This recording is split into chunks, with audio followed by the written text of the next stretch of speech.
Misterios del universo que todavía tenemos que descubrir son probablemente mayores que los que ya hemos descubierto. Lawrence Krauss. Más de 30 mentes pensantes de todo el planeta se congregaron el pasado noviembre en Puebla, ciudad mexicana, patrimonio de la humanidad. Nunca antes en América Latina se había hecho un esfuerzo tan grande y tan estimulante para promover las ideas de la ciencia en la cultura popular. Es que tenemos voracidad infinita de sorpresas. Y probablemente nunca se haya hecho este esfuerzo en ningún país. Las personalidades invitadas tenían poco más de 20 minutos cada una para situar al ser humano de hoy en el planeta, frente a su pasado y frente a las expectativas de su futuro. ¿Supone la religión la mayor amenaza para la visión científica y racional del mundo? Y yo dije, ¿y qué si no? ¿Cuál es? Todos tuvieron la oportunidad de exponer, frente a un abundante público de todo tipo de procedencias, sus ideas más brillantes sobre temas como dónde estamos, quiénes somos, en qué creemos, qué nos predispone, cómo nos comunicamos, qué nos domina, hacia dónde vamos. La ciencia nos pide que creamos muchas cosas que no encajan con nuestra intuición. No puedo ver los gérmenes ni la gravedad. El lema era, no creas todo lo que piensas. Fue un festival dedicado a la creatividad y la innovación, a echar abajo prejuicios, a desaprender, para poder crecer y construir nuevos paradigmas.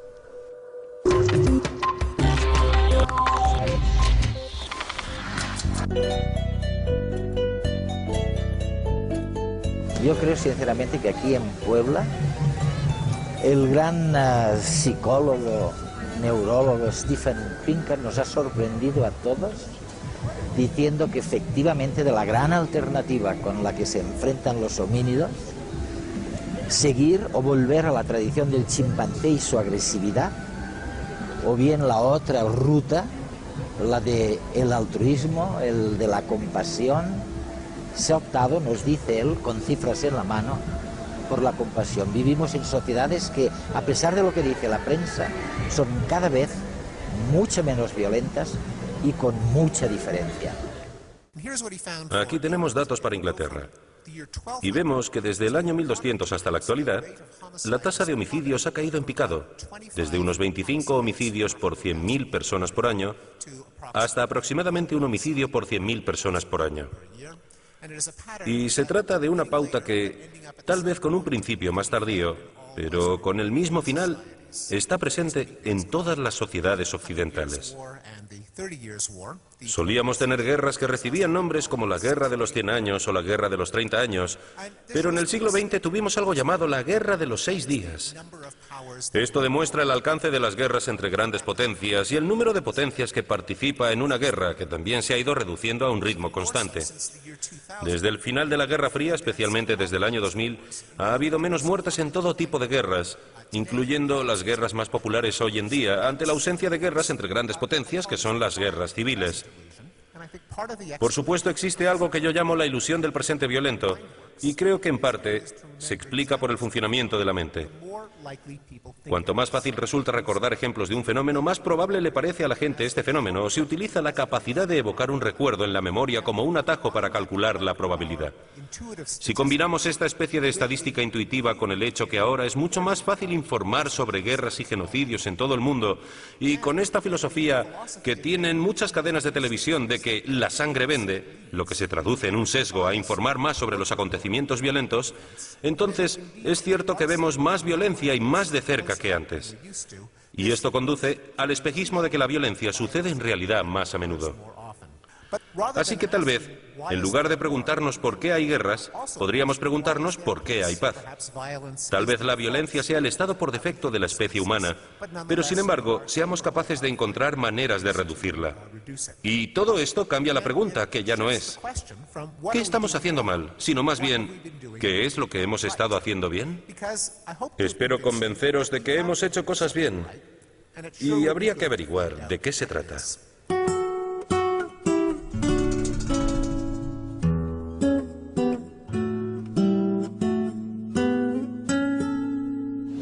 Y la vida sexual ha sido otro de los grandes capítulos de este debate del México profundo en Puebla de Los Ángeles. Hemos tenido que aceptar de entrada que el cerebro tiene sexo, que hay un cerebro masculino y que hay un cerebro femenino. En el cerebro masculino da la casualidad que el espacio reservado al sexo es 2,4 veces superior al que se ha reservado la naturaleza en el cerebro femenino. Pero aquí no terminan las diferencias. Vamos a ver cuáles son. Ahora sabemos, por supuesto, que una parte de quienes somos se debe a que somos hombres o mujeres y que no existe el cerebro unisex ni el cuerpo unisex. Desde hace muchos años, gracias a 30 años de estudios de observación en el laboratorio, sabemos que los juegos de las niñas a menudo son juegos que representan relaciones entre dos personas. Si observamos a las niñas pequeñas, veremos que están sentadas en la guardería y una le dice a la otra, vale, tú harás de papá y yo de mamá. La asignación de roles y este tipo de juego relacional, como lo llamamos técnicamente, es lo que hacen más las niñas. Los niños también pueden hacerlo, pero no suelen tener suficiente paciencia. Nadie se lo ha dicho, los padres no se lo han enseñado, por supuesto, pero recordad que la cultura también es muy importante, la cultura y el aprendizaje. El cerebro es una fabulosa máquina de aprendizaje que aprende lo que la cultura espera de nosotros según el sexo. Por lo tanto, no solamente está en nuestras hormonas y en nuestros genes, también hay una contribución cultural a nuestro sexo. Y esto es aplicable, por supuesto, a los niños y a las niñas. En las niñas adolescentes, el cerebro recibe oleadas de estrógeno y progesterona por primera vez en la vida, y también un poquito de testosterona. Así que las chicas se vuelven temperamentales y se obsesionan con los chicos. Hoy en día pensamos que son los medios de comunicación los que provocan en las chicas esta obsesión con su imagen. Pero en todas las culturas del mundo, incluso en las poblaciones humanas que consideramos más aisladas, las chicas se hacen cicatrices en la cara, o se estiran el cuello, o los lóbulos de las orejas, hacen lo que sea. No pueden esperar a hacerlo cuando entran en la adolescencia, si eso es lo que se considera hermoso y atractivo para el sexo masculino. Cuando la testosterona empieza a inundar a los chicos en la pubertad, los estudios han demostrado que la testosterona aumenta su posibilidad de ver las caras neutras como enfadadas. En las chicas, el ciclo de oxitocina-estrógeno hace que vean las caras neutras como caras amigables. ¿Cómo explicarse, dicen algunos, el sentimiento de empatía, de saber colocarse en el puesto de los demás? ¿Cómo explicarse, dicen algunos, ya se lo digo enseguida, si no es por la religión, el altruismo que ha presidido el desarrollo de tantas especies, ¿no? Y luego, claro está, aquí en el corazón profundo de México, en Puebla, ha habido los adversarios de la religión, los que dicen, oiga, es que sin religión habría existido igualmente la empatía porque es una cuestión innata y nacemos con una cierta moralidad innata antes de que aparezcan las religiones. ¿Es la religión buena para la humanidad hoy en día? Olvidémonos del pasado. Lo que quiero sugeriros es que la religión ha sido un vivero para la ciencia.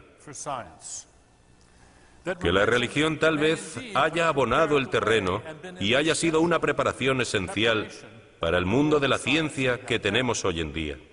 Pero ha llegado la hora de hacer la cosecha y seguir adelante. ¿Cuántas personas creen en Dios? En todo el mundo hay muchísimas personas que creen en Dios de una manera u otra, pero hay muchas más personas que creen en la creencia en Dios. Vamos, que creen que creer en Dios es algo bueno, importante, y están dispuestos a trabajar duro para cumplir con la política de creer en Dios. Puedes no creer en todo lo que dices, pero puedes estar obligado por tus líderes religiosos a decir cosas en las que no puedes creer. De hecho, es una de las cosas que muchos líderes religiosos consideran una virtud. Es demasiado tarde para la religión. La raza humana ha crecido. Es necesario promover la evolución de las formas benignas de religión con cuidado.